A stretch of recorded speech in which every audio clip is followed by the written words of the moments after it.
Hi Libra, this is Valerie with Serenity Matters 1111, and I'm here doing your mid-November 2018 reading. Thanks for joining me.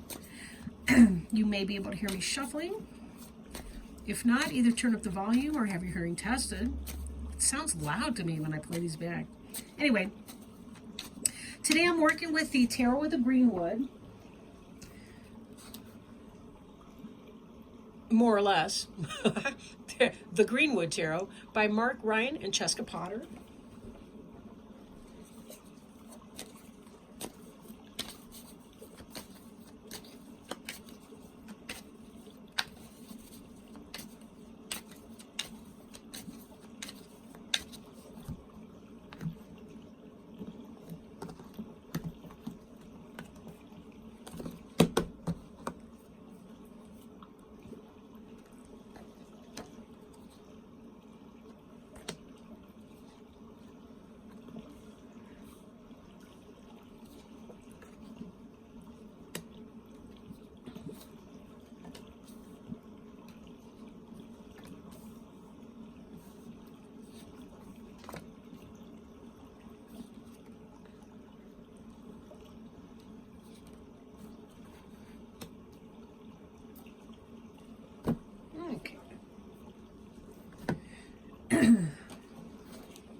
The card we have here on the bottom of the deck is the Judgment card. And, excuse me, Judgment has to do with right thinking about a situation. Here it's not like judging other people per se. It has more to do with discernment, making choices that best benefit you as you go about your way and try to live your life. I kind of would like to return to this card, I think, than really expand on it a whole great deal now. There is a sense of emergence that comes from the Judgment card. He's emerging from the cave and about to go through this. These are symbolic of a doorway. So there's a sense of rebirth in this. And understanding that when we know what we need to do, sometimes we just have to free ourselves up to do that, and that can be the tough thing. They say admitting you have a problem is the first step when it comes to things like I'll say recovery, for example. Recovery, like Alcoholics Anonymous, admitting that you have a problem is the first step to changing the problem, and there's some truth to that. So just looking at some of these other cards, I don't want to get too much into this one just a second, but we will be returning to that one without a doubt. Now, for some of you, it could be that you have some kind of a legal issue or something that's going on. Judgment would indicate that what is fair in the situation will happen at that time. So if you have done something and you have a court case or a legal issue, the best result will come about from that. Okay. Let's get started. Eight of Stones is skill. This is about, you've been working hard, right? You've been kind of putting your nose to the grindstone. And I'm feeling like for some of you, I almost feel like you've been throwing yourself into work because you are, there's something that you're trying to avoid dealing with, looking at, or you're trying to escape from something that's become uncomfortable for you, and you're kind of throwing yourself in work to overcome that issue. Six of Cups. This is a nice happy card. It's a reunion card. For some of you, somebody may be coming back from your past. Maybe childhood friends, this could have to do with Thanksgiving even, and celebrating Thanksgiving with family members, with friends from the old days, your best friends, good times, that kind of energy. So a lot of you are really concentrating on that type energy. For some, it can indicate soulmate type energy, but I think for most people, this is most likely to do with getting together with people from your past. If not specifically Thanksgiving, then, hanging out with people that weekend that are from your hometown, maybe when you go home. to your parents or whatever you're doing for the holidays. The Page of Wands is represented by the stoat, and the stoat is a member of the mustelid family, kind of like mink and some of those, they're musk-bearing animals, musk-bearing mammals, like mink or what have you. This is about the beginning of something that you feel passionate about. Something you feel passionate about. Could be family, beginning of family, but in part, it's about taking your passionate energy and making it manifest. Wands can be Aries, Leo, or Sagittarius, because it is a fire sign, of course. So it could be that there's the beginning of something like that, or maybe there's a communication coming in from an Aries, Leo, or Sagittarius, or you're beginning something, beginning a pursuit of something that you feel passionate about. It could even be, for some of you, you've been working yourself to the bone, but somebody comes in from your past, possible Aries, Leo, or Sag, and somehow that triggers something in you. Could be the beginning of some new passionate thing. Let me read some more cards before I get back into that, because I'm kind of picking up on some other kind of energy here, but I sort of don't want to put the cart before the horse. Okay, so you've been working hard, and my feeling is that you're working hard because there's something going on that you're trying to escape, I think, by throwing yourself into work. You're facing the guardian of the cave. This is a primordial cave bear. He does not look the better for aging. And he's basically skull and bones, and he's got a little bit of remnant of cave fur, I guess. But this is about facing your shadow self, facing your darkest side, facing the part of you that you want to disown and that you don't want other people to know about, but that lives there anyway. And this is about trying to understand those parts of you. When I think again about judgment, and I bring this in, look how different these two bears look. Look at the cave that look like they're about to gnaw you up and eat you from inside out. And then look at this bear with the rainbow and the reindeer with the person in it riding over the rainbow and the sunrise and the glorious green grass on this mound. Just all of this beautiful imagery here on the card on the right.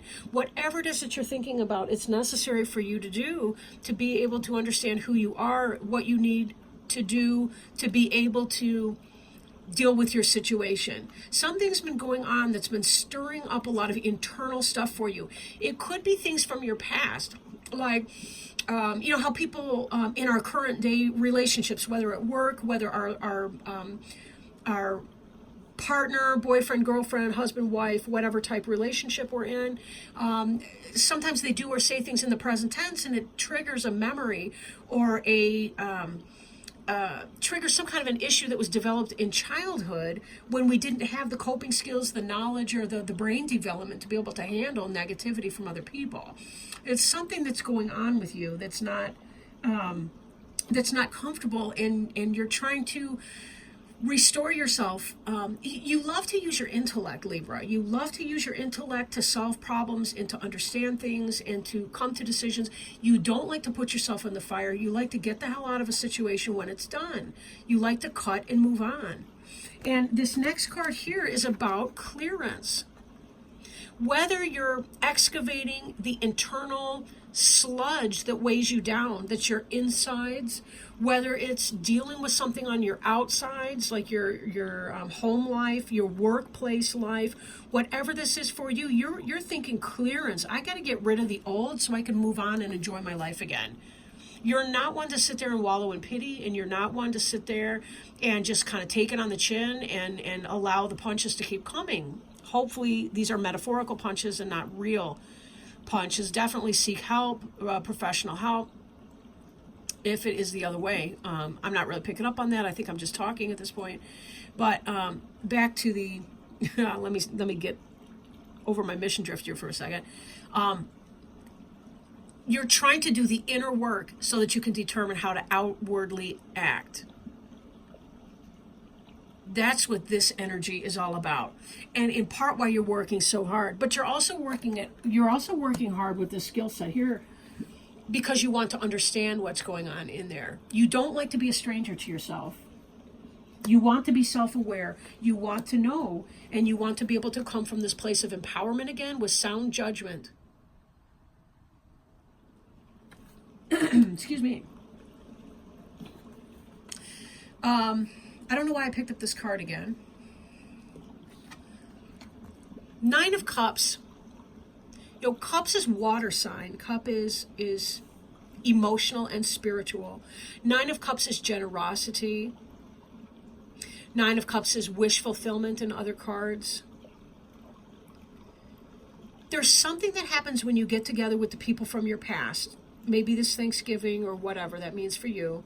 Maybe it's not Thanksgiving. Maybe you go to a football game or some stuff. But anyway, you hook up with some people and you feel your creativity climbing on board. That's the womb chakra with the heart in it here. You see how your head is glowing with thoughts and ideas and creative impulses. Your back and forth is going. Look at the water flowing. This looks like a womb. These look like fallopian tubes or ovaries. Symbolically speaking, there's water from the birth canal. I don't know what the hell is supposed to be floating in here, or if they're stepping stones. I don't care. But there's sunshine that's coming up behind each of these images here. The sun is rising. The knowledge, the awareness. This is going within your sacred womb space. You know, that's what a sweat lodge ceremony is. It's the idea of going into the womb for that rebirth experience that you get when you tap into a higher level of self. You understand better what you need, who you are.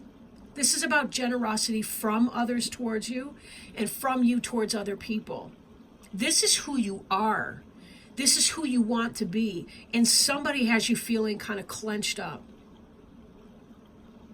I'm thinking of a constipation metaphor. I don't mean that necessarily literally, but like when you're feeling emotionally constipated because the people around you are exhausting you. In fact, we have this other card here, the exploitation card, being taken advantage of. 6 is often a movement card. It's after the struggle of the 5, we see the movement of the 6. Someone's coming in and you're feeling the flow with this person or people or this group, the gang, you know, our gang or the Little Rascals or whatever you guys are. You're feeling this coming in, and it really helps to heighten your awareness of the exploitation that's going on in another level, either at work or in your personal life at home, and you're not happy with it. This opens some kind of an awareness about your need for this clearance. It's not enough to be upset, to acknowledge our feelings, and to say, oh, okay, well, I've shed my tears, I've chopped my wood, I've set it on fire, whatever. Safely, right? We don't want to create problems. We see too much on the news these days. But to continue on with the same source of suffering, exploitation, and pain, this often is the workplace. Because, you know, you think about the honeybees, that's their workplace. I mean, true, that's where they breed, with the queen, royal jelly, all the rest of that, but making honey. It could be home, it could be work. The worker bees, right? The drones. You know, are you trying to support a queen bee who's exploiting you, who sees you as disposable, doesn't really care about you, but needs you because you've got the sweet apartment or the nice house or whatever? Or is it that your boss is exhausting because they're taking all the proceeds and they're giving you all the grunt work and then they're taking all the bows? Whatever this is, something triggers you when you experience this reunion with your positive people. You remember who you are in a way, and it kind of lights your fire. This stoat has friends and family right there. These guys are kind of burrowing animal, like they have dens under the ground and everything. It's quite organized. They're very family oriented. They have chambers where the food is. They have chambers where they go to the bathroom. They have chambers where they sleep and chambers where the babies are born. I mean, this is about organization, and it's about loving and self-care and love of family too. There's a catalyst moment that's coming up for you that puts you in a position where you feel this new sense of life that's breathed into you. Air is communication, it's ideas, it's thoughts. Brand new, and it's a beginning. The breath of life. Something in this encounter that you have over this Thanksgiving weekend, or in this end of November frame, or whenever you're watching this, take it as it resonates. This is going to spark up in you this kind of understanding that this is how it can be, with this generosity and joy and this balance between give and take with other people. This is how it is with this awful situation of exploitation. And you know something? I've got a tough choice to make. Because do I want to sit in this energy, or do I want to walk from this energy? What would it take to leave this toxic situation? Have I finished doing my work in the cave, that I can identify what is my role and what is the role of someone else? Can I trust that I will know what my roles are and what the roles of other people are in that? When am I being the problem, and when is this other person being exploitative and being my problem? How much of that do I want to put up with, and when am I ready to cut and run? When am I ready to walk from that situation because I want to find myself in my proper balance? You're a Libra. This balance card is you, it's Gemini. Gemini the twins, Libra the balance scales. This is about the head and heart decision coming together for healing. This is about solar energy, lunar energy. This is about the primordial egg of potential, with the embryo alive and inviting inside of it, ready to be born, something new to be born. What's holding you back? Who's holding you back? It's not about blaming, right? Okay, none of this is about blaming. This is simply about saying, this is the fact, period, end of story. I'm not judging people negatively. I'm merely discerning what is my responsibility, what is the responsibility of someone else's. Do we have the same goal on the treatment plan? If my partner and I, or my supervisor and I, do not have the same goals on our treatment plan, we are not working to common purpose. And someone is going to be exploited and frustrated, aggravated, and is going to have to make the tough decision. And that decision may have to be, I got to get the hell out of here, because I want to feel fulfilled and happy. I want my cups to runneth over. I want to feel generous again. I want to have give and take in my relationships the way I do with these people from my past who loved me and accepted me for who I was. They didn't exploit me, and we worked together on a team, as a team for a common purpose. Let's pull up another card. I've got this deck that I've been working with everybody today, the Animal Wise Tarot by Ted Andrews. I don't know if you've ever seen his book Animal Speak. It's a classic at this point. I kind of shredded your cards all over the table. I don't know what the hell I was thinking, but whatever.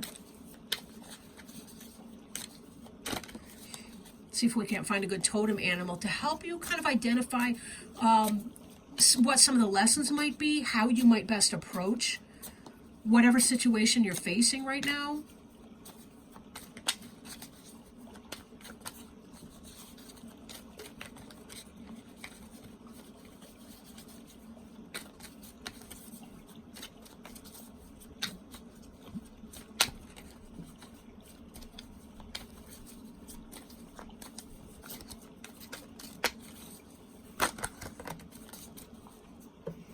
Those are way too many falling out, so I want to put them back and see if we can either get one, or I'll cut the cards when the cards feel right, when I get that go message.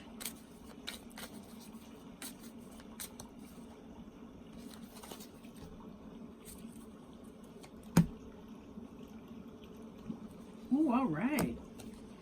I haven't seen this card in a while. All right, let me open it up. It is the 9 of Winged Ones, and the animal is the loon. Loon. Answers and hope in dreams. Winged Ones is the suit of air. I will point out, too, that just like the Guardian, 9 of Air in the Rider-Waite tarot card is the card of anxiety. emotional pain, angst, stress. For some people, it's internal. For some, it's external. And for most people, it's a combination of the both.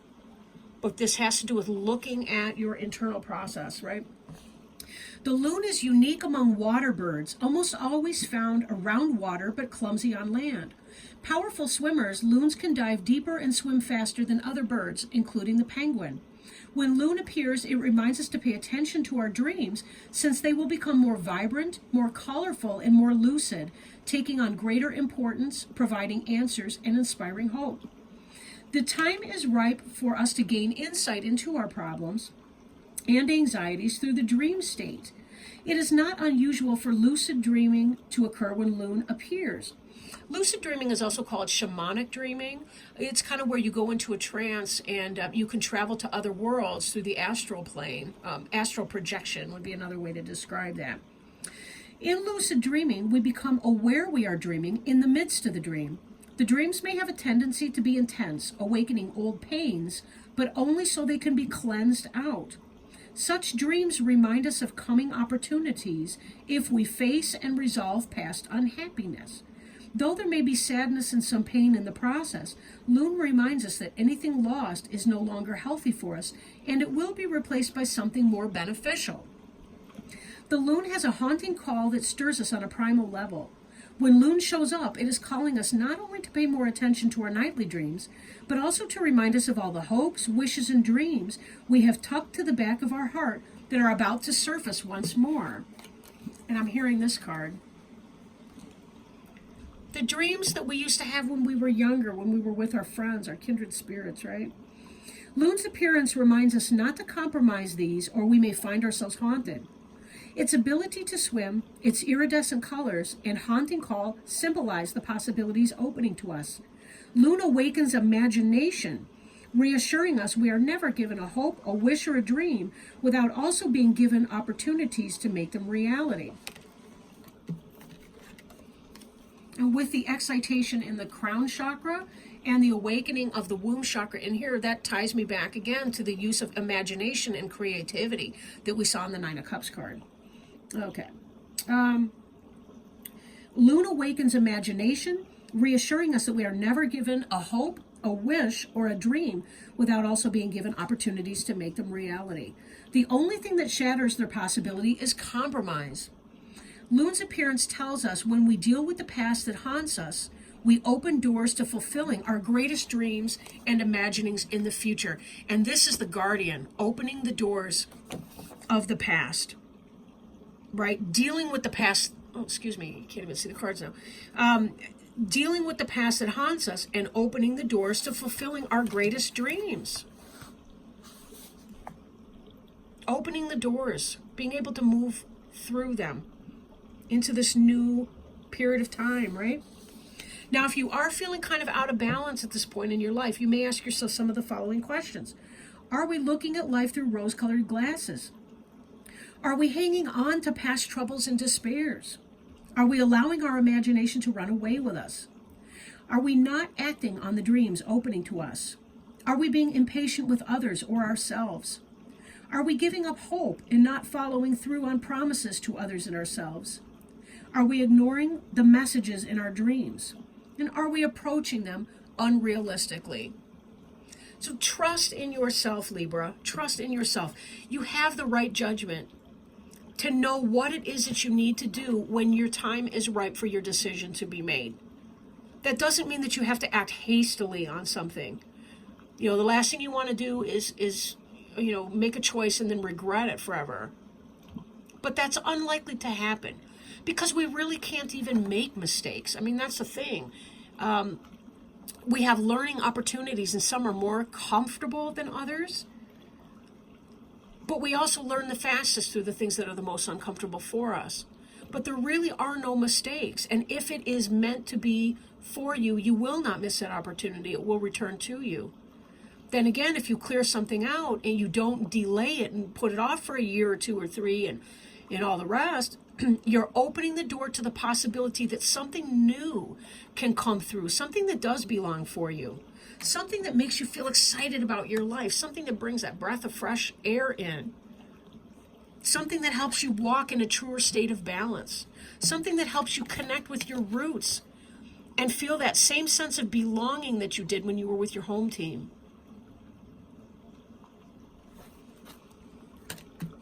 Libra, thank you for joining me. I wish each and every one of you a very, very happy Thanksgiving.